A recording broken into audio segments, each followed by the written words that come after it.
Africa বিশ্বের দ্বিতীয় বৃহত্তম মহাদেশ। এই ভূখণ্ডে আছে এমন সম্পদ যা দিয়ে গোটা বিশ্ব চলে। হীরা, সোনা, ইউরেনিয়াম, কফি, প্লাটিনাম, কোলটান, কপার। আপনার ফোন, ল্যাপটপ, গাড়ি সবকিছুর উৎসই এই মহাদেশ। কিন্তু প্রশ্ন হলো, যে মহাদেশ অন্যদের চালায় সে নিজে এত গরিব কেন? কেন কোটি কোটি আফ্রিকান এখনো না খেয়ে থাকে, স্কুলে যায় না, বিদ্যুৎ পায় না?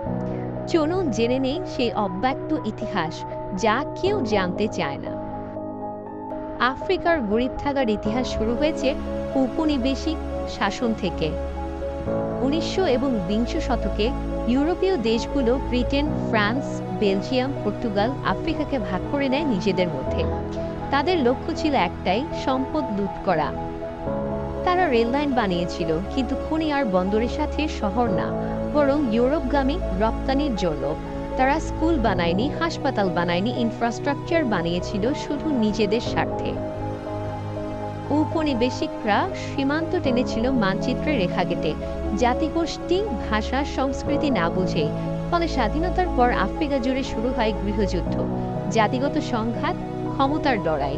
আজও সেই কৃত্রিম বিভাজনের খেসারত দিচ্ছে আফ্রিকার সাধারণ মানুষ। প্রাকৃতিক সম্পদ যতই হোক, সেগুলো যদি যায় দুর্নীতিগ্রস্ত রাজনীতিবিদ, সামরিক বাহিনী আর বিদেশি কোম্পানির হাতে, তাহলে সাধারণ মানুষের ভাগ্যে কিছুই জোটে না। যেমন কঙ্গোতে হীরা আর কোলটান খনিতে শিশুদের দিয়ে কাজ করানো হয়। নাইজার থেকে ইউরেনিয়াম যায় ফ্রান্সে পারমাণবিক বিদ্যুৎ উৎপাদনে, কিন্তু নাইজারের ঘরে আলো নেই।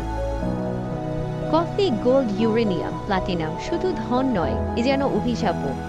আপনি কফি খান সকালে, কিন্তু জানেন কি ইথিওপিয়া ও উগান্ডা মিলে শত শত কোটি টাকার কফি রপ্তানি করে? তবে লাভের ৯০% পায় ইউরোপ, আমেরিকার ক্যাফে চেইনগুলো। আর চাষিরা পায় দিনের শেষে মাত্র কিছু কয়েন। দক্ষিণ আফ্রিকা আর ঘানার খনিগুলো থেকে বের হয় শত শত কোটি ডলারের সোনা। নাইজার আর নামিবিয়ার খনি চালায় ইউরোপের বিদ্যুৎ কেন্দ্র। বিশ্বের মোট প্লাটিনামের ৭০% আসে আফ্রিকা থেকে, যা দিয়ে বানানো হয় দামি গহনা, মোবাইল ফোন, গাড়ি, অস্ত্র। কিন্তু এসবের বেশিরভাগ মুনাফা পায় বহুজাতিক কোম্পানি ও তাদের দেশ, আর শ্রমিকরা রোজ পায় মাত্র কয়েক ডলার। আফ্রিকার বেশিরভাগ দেশ কাঁচামাল রপ্তানি করে, তেল, খনিজ, কফি। কিন্তু যন্ত্রপাতি, মেডিসিন, প্রযুক্তি, খাদ্য কিনতে হয় দামি দামে। এই বাণিজ্য অসমতা এতটাই বড় যে আফ্রিকা বিশ্ববাজারে মূল্যবান সবকিছু দেয়, কিন্তু কিছুই পায় না নিজের উন্নয়নের জন্য। রিসোর্স কার্স বা সম্পদের অভিশাপ, এটি একটি বিশেষ অর্থনৈতিক ধারণা। যে দেশে বেশি প্রাকৃতিক সম্পদ আছে, সেখানে গণতন্ত্র, মানবাধিকার এবং উন্নয়ন বরং বাধাগ্রস্ত হয়। উদাহরণস্বরূপ, নাইজেরিয়াতে তেলের খনি আছে, কিন্তু দারিদ্র্য, দূষণ ও সন্ত্রাসও রয়েছে তীব্রভাবে। চীন এখন আফ্রিকার বহু দেশে খনিজ, রেলপথ, বন্দর, বিদ্যুৎ কেন্দ্রে বিনিয়োগ করছে, কিন্তু তার বিনিময়ে দেশগুলো ঋণের জালে আটকে যাচ্ছে। যার উদাহরণ, কেনিয়ার বন্দর লম্বা সময় ধরে চীনের অধীনে চলে যেতে বসেছিল।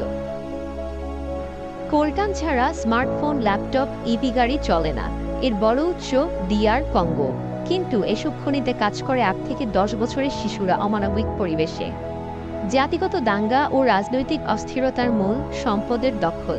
আফ্রিকায় অনেক দাঙ্গা, এমনকি গৃহযুদ্ধ পর্যন্ত হয় সম্পদের উপর নিয়ন্ত্রণ নিয়ে। তার উদাহরণ সুদানের বিভক্তি। দক্ষিণ সুদান গঠনের মূল কারণ ছিল তেলের নিয়ন্ত্রণ।